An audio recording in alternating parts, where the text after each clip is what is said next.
આજની ધર્મકથા. પ્રણામ. પંડિત શ્રી વીર વિજયજી મહારાજ. હવે આ નામ સાંભળીએ ને તો આ પંડિત શબ્દ જે છે એ કેટલો સાર્થક લાગે.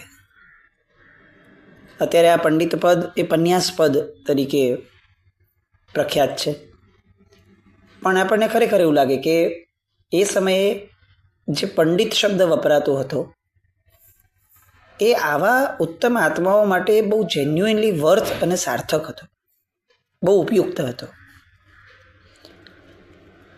આમ એમની જે વિદ્વત્તા છે ને એની હારે જે એમનો ભક્તિયોગ બેસ્યો છે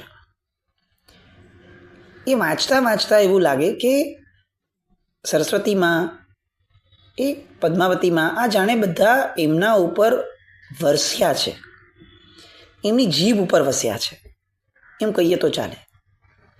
એમની જે રચનાઓ થાય એ રાગ રાગીણી તો બરાબર છે, ઉત્તમ હતા, પણ એના કરતાં વધુ મહત્વનું જે એમની અપ્રોપ્રિએટનેસ, ઉપયુક્તતા, જે પૂજાની જે વાત કરે છે એની સાથેની સંલગ્નતા, એ જે કોમ્બિનેશન્સ છે, એ જે એમણે લય બેસાડ્યો છે, અજોડ લાગે આપણને. દીપક પૂજા એને ઉત્તરોત્તર શાતા પ્રાપ્ત થાય આપણને એવા આશય સાથે એમણે એ સમર્પિત કરી પ્રભુને. કારણ કે એવું સામાન્યથી પણ આપણે સમજીએ છીએ કે દીપક એ અજવાળું આપે, અજવાળું આનંદ આપે. આનંદ શાતાવિદનીના ઉદયથી પ્રાપ્ત થાય. આ કેટલા સિમ્પલ કેલ્ક્યુલેશન્સ આપણે સમજી શકાય કે દીપક પૂજા સાથે આ શાતાવિદનીયનો બંધ જે છે એ કેટલો સોહામણો બેસે છે. દીપક પૂજા કેમ કરવાની, એટલે આપણે ત્યાં છે ને જુઓ આરતી પણ છે ને, તો આરતીની રચનામાં પણ શબ્દો જુઓ. દીવો રે દીવો પ્રભુ મંગલિક દીવો, આરતી ઉતારણ બહુ ચિરંજીવો. આ ચિરંજીવો શબ્દ કેમ આવ્યો? કારણ કે એ દીપકની જે ભક્તિ થાય છે આરતી અને મંગળ દીવા દ્વારા, એના દ્વારા શાતાવિદનીય કર્મનો બંધ થાય છે. આપણે આની પહેલાં પણ ધર્મકથામાં આવું એકવાર લીધું છે કદાચ, કે કેટલીક જગ્યાએ વાંચેલો આયામ છે કે જ્યારે કોઈક વ્યક્તિ બહુ જ બીમાર હોય અથવા કોઈના આયુષ્યના ઘાતની વાત હોય ને એવા સમયે પરમાત્માની આરતી એ બહુ જ મહત્ત્વની પુરવાર થઈ શકે જો એ ઉપયુક્ત ભાવથી થઈ હોય તો. કપૂરનું પ્રગટવું, પરમાત્માની દીપક પૂજા એકદમ ઘંટના નાદ સાથે થવી, આ બધી આપણે ત્યાં પરંપરાઓ હતી. સંધ્યાના સમયે થવી એ પરંપરા હતી. શહેરીકરણના કારણે હવે બધું 9, 9:30, 10 સુધી રાત સુધીમાં આપણે ચાલુ રાખતા થયા, પણ એના કારણે જે ગુમાવ્યું છે એ અપરંપાર છે. કોઈ ક્રિટિસિઝમ કે વ્યવસ્થાના એની વાત નહીં, પણ મુદ્દો આ છે કે પૂર્વજોએ જે આપણને પરંપરા આપી હતી, શાસ્ત્રકાર ભગવંતોએ સૂર્યાસ્ત સમયે બંધ કરવાની, માંગલિક કરવાની જીનાલય, એમાં ઘણા બધા બીજા કારણો હતા દૈવત્વને લગતા કે જે આપણે સમજી ન શક્યા, અને ફક્ત લોકોને દર્શનનો લાભ મળે એટલા માટે આખીને આખી શહેરીકરણની વ્યવસ્થાઓ એના આધારે આપણે પરમાત્માના શાસનના સિદ્ધાંતો, વાતો એને બદલાવતા જઈએ છીએ. અને એના કારણે થાય છે શું? તો કે દૈવત્વ આપણાથી દૂર થતું જાય છે. અને પછી આપણે રડવા બેસીએ છીએ કે કોઈ દેવ આવીને કેમ આવા શાસનના આટલા પ્રશ્નોને સોલ્વ નથી કરતો. દેવ કેમ આવે એ પ્રશ્નો આપણને પહેલાં પૂછવો જોઈએ. દીપક પૂજા, આપણી મૂળ વાત પર આપણે સ્ટીક રહીએ. દીપક પૂજા ઉત્તરોત્તર જીવને શાતા આપનારી છે. જેમ જેમ દીપક ધરાય, આમ દીપક પૂજા પણ છે ને કેવી રીતે કરવાની છે? તો દીવાને આમ ગોળ ગોળ નથી ફેરવવાનો. એના આવર્ત માટે કુંભના આકારની વાત આવે છે. આરતી, દીપક પૂજા આ બધું કેવી રીતે કરાય?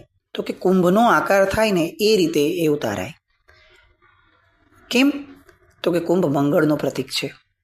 કુંભ શાતાવેદનીયના બંધનું પ્રતીક છે, સમૃદ્ધિનું પ્રતીક છે, સ્વાસ્થ્યનું પ્રતીક છે.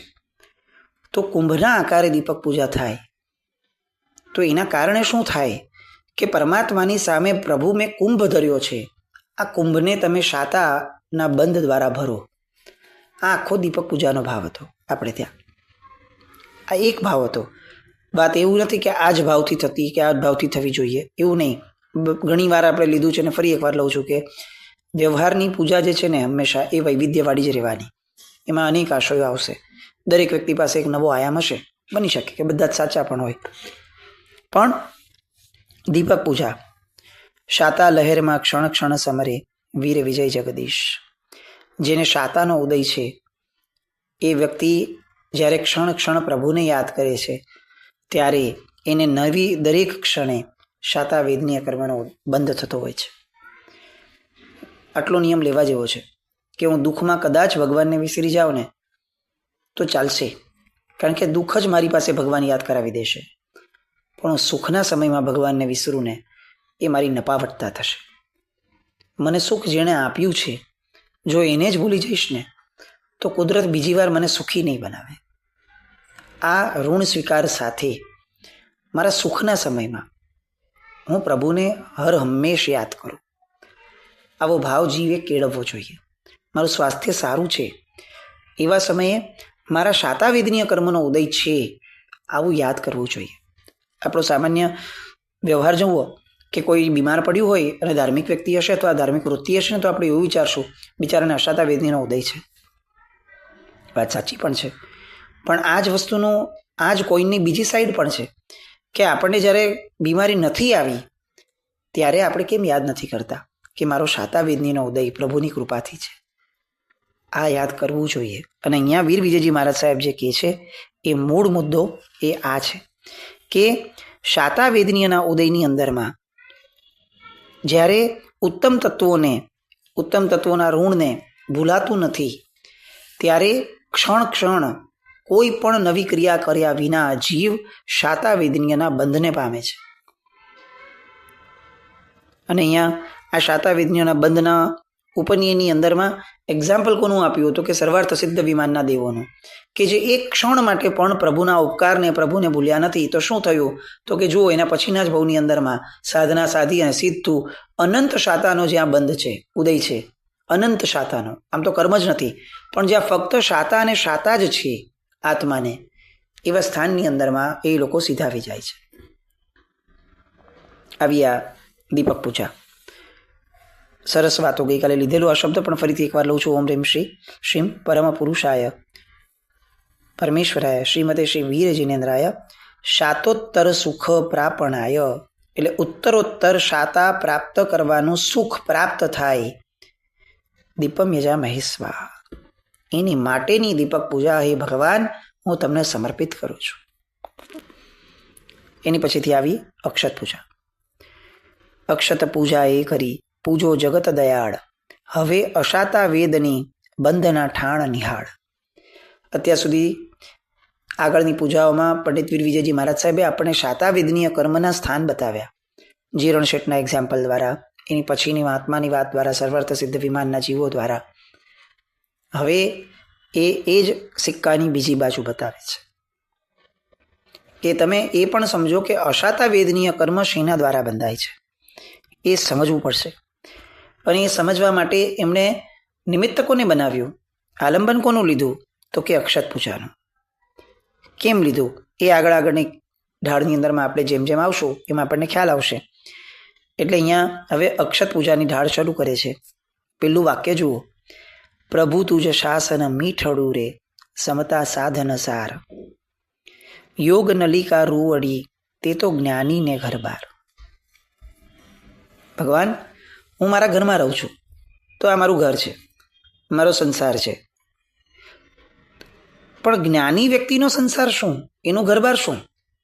જ્ઞાની વ્યક્તિનું ઘર કોને કહેવાય, એ કેવું હોય મારે એ જાણવું છે. કારણ કે હું તો અજ્ઞાની છું એટલે હું આવા ઘરબારોને સાચવું છું કે જેમાં વારંવાર સુખ થાય દુઃખ થાય, ક્ષણમાં આ આમ કરીને મારા કોઈ વિકલ્પો ઠેકાણા વગરના રહે છે બધા જ. અને હું નવા અર્થ ધ્યાન, નવા તિર્યંજ ગતિના સ્થાન આ બધું બાંધી રાખું છું ભગવાન. પણ જ્ઞાની વ્યક્તિ હોય એનું પોતાનું પણ કોઈ ઘર હોતું હશે, એના પણ કોઈ સ્વજનો હોતા હશે. તો મને એ ભાવ આપો ભગવાન કે જ્ઞાનીનું ઘર કોને કહેવાય. અને ત્યારે પોતે જ એમને જવાબ લખે છે કે પ્રભુ તું જે શાસન મીઠડું રે સમતા સાધન સાર, યોગ નલિકા રૂવડી, તે તો જ્ઞાનીને ઘરબાર.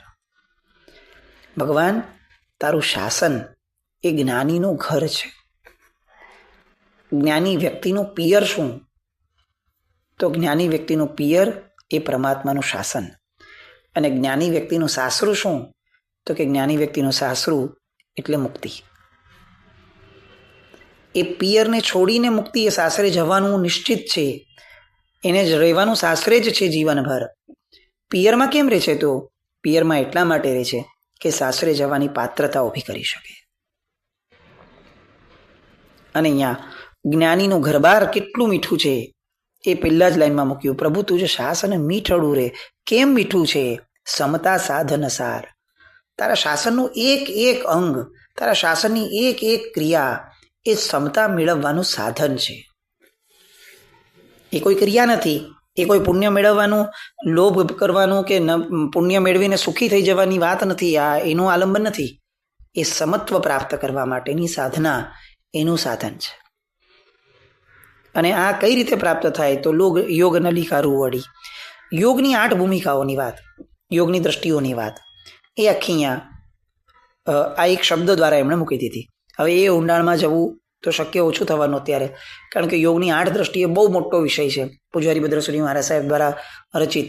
પણ એમાં જે ક્રમિક વિકાસ છે એ અહીંયા મૂકીને કહે છે કે જે ક્રમિક વિકાસ પ્રાપ્ત થાય છે યોગ નળી દ્વારા, એ જ્ઞાનીનો ઘરબાર. 5મી દ્રષ્ટિએ જ્યારે જીવ પહોંચે યોગની, ત્યારે સમ્યક દર્શનની પ્રાપ્તિમાં એ આવે અને ત્યારથી એ જ્ઞાની બનવાનું શરૂ થાય છે. અને 4થી દ્રષ્ટિ સુધી એ જ્ઞાની બનવાની પૂર્વ ભૂમિકામાં હોય છે, પણ નળી શરૂ થઈ ગઈ હોય છે. હવે મારી પોતાની વાત કરું. પ્રભુ, આ તો બરાબર છે, જ્ઞાનીના ઘરની વાત છે. હવે હું કેવો છું, મારી સ્થિતિ શું છે? તો કે છે કે હું રોડ્યો એને સંસાર, અગુણો અવગુણો સરીખા ધાર રે, હીરો હાથ ખોડ્યો અંધાર, ન કરી જ્ઞાન ઈશુ ગોઠડી મેરે લાલ. શું કર્યું મેં પ્રભુ? કે મેં આ સંસારને રોડ્યો. કેવી રીતે રોડ્યો? તો કે મારી માટે ગુણી કે અવગુણી બંને એક સરખા છે. આ શબ્દ કેટલી મોટી ગાળ લાગે આપણને. વિચાર કરો, કોઈ આપણને એમ કે તારી માટે ગુણ ને અવગુણમાં કોઈ ભેદ જ નથી. આપણે ક્યારેય નહીં સ્વીકારીએ. પણ અપેક્ષા એ જોવા જઈએ, પંડિત વીર વિજયજી મહારાજ સાહેબ જે સેન્સથી વાત કરે છે, જે એંગલથી વાત કરે છે, એ પર્સ્પેક્ટિવથી વિચારવા જઈએ તો આપણને ખ્યાલ આવે છે કે વાત સાચી છે, કે હું તો દરેકને એક જ ત્રાજવે તોડું છું. જ્ઞાની વ્યક્તિ કે ગુણિયલ વ્યક્તિ હોય એની પણ નિંદા કરતાં મને જરાય ભય નથી લાગતો.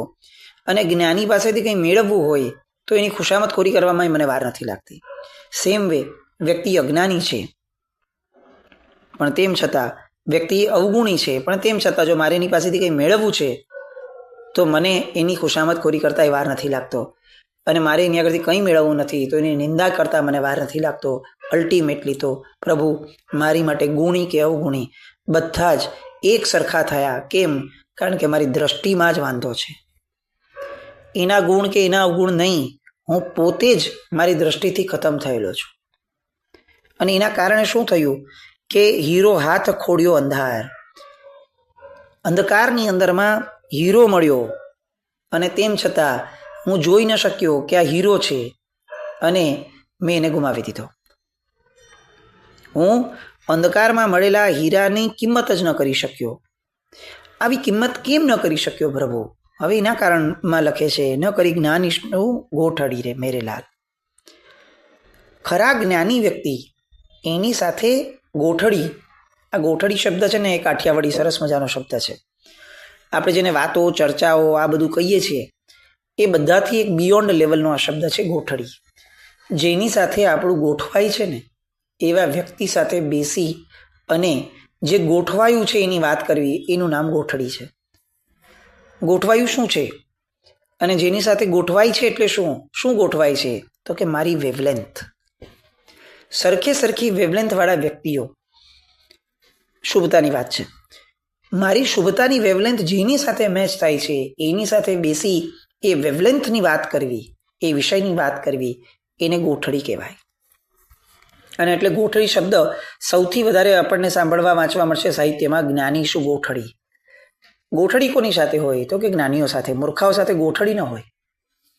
અને અહીંયા લખ્યું કે પ્રભુ મેં મારા આખા આ ભૌ સમુદ્રની અંદરમાં મેં જ્ઞાની શું ગોઠડી જ નથી કરી. એટલે હીરોને હીરા તરીકે હું સમજી જ ન શક્યો. અને એના કારણે શું થયું તો કે શોક કર્યો સંસારમાં, પરને પીડા દીધ, ત્રાસ પડાવ્યા જીવને, જીવ બંધીખાને લીધ. મેં કેટલા બધા આવા પાપ કર્યા હશે. હવે અહીંયા આખું પાપનું લિસ્ટ મૂકે છે કે જે પાપ, જે ક્રિયાઓ એ અશાતા વેદનીયના બંધ સ્વરૂપે છે. જે ક્રિયાઓ કરવાથી અશાતા વેદનીય બંધાય, હવે એનું લિસ્ટ આખું મૂકે છે. નંબર 1, ન કરી જ્ઞાની શું ગોઠડી. જ્ઞાની વ્યક્તિ સિવાયના વ્યક્તિઓ સાથે ગોઠડી કરવી, ચર્ચાઓ કરવી, એ અશાતા વેદનીયના બંધનો ઉદય છે. જ્ઞાની સાથેની 2 ક્ષણની વાત એ પણ શાતા વેદનીયનો બંધ આપે, અને અજ્ઞાની સાથેના 2 કલાકની વાત એ આપણને અશાતા વેદનીય બંધ આવે છે. શાતા વેદનીયનો બંધ જોઈએ છે તો જ્ઞાની જ જોઈએ. અને એના એ પ્રિપેરેશન માટે જીવે આદત એ પાડવી જોઈએ કે હું વાતો કરીશ તો જ્ઞાનીઓ સાથે કરીશ, બધા સાથે બાકીનું ઔચિત્ય રાખીશ, પણ વાતો કરવી છે, ચર્ચાઓ કરવી છે તો જ્ઞાની સાથે કરીશ. નહીં તો નહીં કરું, મૌન રહીશ, મને ચાલશે, પણ સારી વસ્તુઓ દરેક વ્યક્તિઓ સાથે હું વાત નહીં કરું. અને જ્ઞાનીને શોધીશ, મારી અંદરની ભૂખ જગાડીશ કે જે અનુભવ જ્ઞાની છે એવા જ્ઞાનીઓ સાથે વાત કરવા માટે મથીશ કે જરાક કેટલાક સમય મારી માટે વાત કરો ને. તમારા 2 શબ્દો પણ મને બહુ બધું આપી જાય છે. 2 શબ્દો પણ આપવાનો એક જરાક કૃપા કરો ને તમારી. આવું હું કરું એ મારી માટે શાતા વેદનીયના બંધનું કારણ છે. અને અજ્ઞાની સાથે કરેલી ચર્ચાઓ, દિવસોના દિવસો સુધીની, મોબાઈલ ઉપર કરેલા ચેટિંગ, મોબાઈલ ઉપર જોયેલા વિડીયોઝ, રીલ્સ, એક સમયે અશાતા વેદનીયનો બંધ આપે છે. અહીંયા વીર વિજયજી મહારાજ સાહેબ આપણને આ વસ્તુ કહે છે, ન કરી જ્ઞાની શું ગોઠડી મેરે લાલ. પછી શોક કર્યો સંસારમાં. આ જુઓ શું ગજબ શબ્દ લખી નાખ્યો. કોઈ પરિસ્થિતિ નબળી આવી, આપણને દુઃખ આવ્યું અને આપણે દુઃખનો શોક કર્યો, જે સાહજિક રીતે થઈ જાય. આપણી મોહની ધારા જેવી છે કે હવે ખોટું થયું હોય તો દુઃખ તો થાય, શોક તો થાય. પણ અહીંયા વીર વિજયજી મહારાજ સાહેબ કહે છે સંસારમાં શોક કરવો એ અશાતા વેદનીયનો બંધ છે. બંધ એટલે શું કે હવે નવો અશાતા વેદનીય ઉદયમાં આવશે, એનું બીજ આપણે વાવ્યું. શોક કરવા દ્વારા નવો શોક ઉત્પન્ન થાય એનું બીજ વવાય છે. શોક કર્યો સંસાર મારે, પરને પીડા દીધ, બીજાને પીડા આપી. મન, વચન ને કર્મ ત્રણેયની પીડા અહીંયા આવી જશે. કોઈને કડવા વેણ કહેવા, મનથી કોઈ માટે કડવું વિચારવું, કોઈને હાર્શ શબ્દો કહેવા, એને લાગી આવે, એનું મર્મસ્થાન ઘવાય એવું કંઈક બોલવું, એવું કંઈક કરવું, એને ભાન પડવી જોઈએ, એને સમજ પડવી જોઈએ કે એને કોની સાથે આવું ખોટું કર્યું છે. આવા બધા સંકલ્પ વિકલ્પો કરવા. પરને પીડા દીધ. પીડા આપવી એટલે ફક્ત ને ફક્ત મારવું કે વેદના આપવી નહીં. આપણે લોકોત્તર શાસનના છીએ એટલે મન, વચન ને કર્મ ત્રણેય સાથે કોઈ પણ વાત વ્યવહારની કમ્પેર થશે. તો પરને પીડા દીધ, મનથી પણ કોઈની પીડા વિચારવી કે પીડામાં આવ્યો ભાઈ, એ લાગનો જતો, આ મનથી પણ આપ્યું છે તો એક સમય માટે ત્યારે ડગલા બંધ અશાતા વેદનીયનો બંધ થાય છે. ત્રાસ પડાવ્યા જીવને, જીવ બંદીખાને લીધ. કોઈને ત્રાસ અપાવ્યા, કોઈ પશુઓને બંદીખાને ગલાવ્યા હોય, વ્યક્તિઓને બંદીખાને ગલાવ્યા હોય.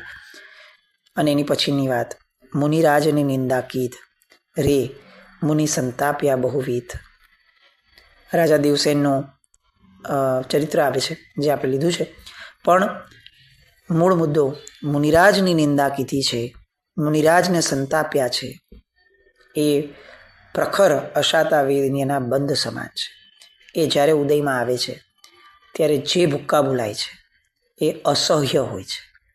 આપણે આવા અઢળક દ્રષ્ટાંતો, આ ફક્ત ધર્મકથાના માધ્યમે આ 3-4 વર્ષની અંદરમાં લીધા હશે કે જેમાં પૂર્વભવની અંદરમાં મુનિરાજની નિંદા કરી, એનું ફળ જે ભોગવવાનું આવ્યું એ સાંભળતા પણ આપણને ત્રાસ થાય એવું ફળ ભોગવવાનું આવ્યું છે.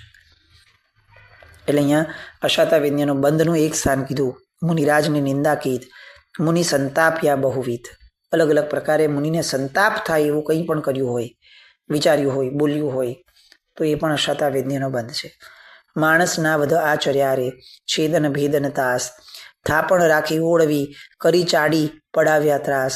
દમિયા પર ક્રોધ નિવાસ, રે કે કઈ જુજવ્યા રહી પાસ, કે જીવની ભાંગી આશ, થયો કરપી કપિલા દાસ.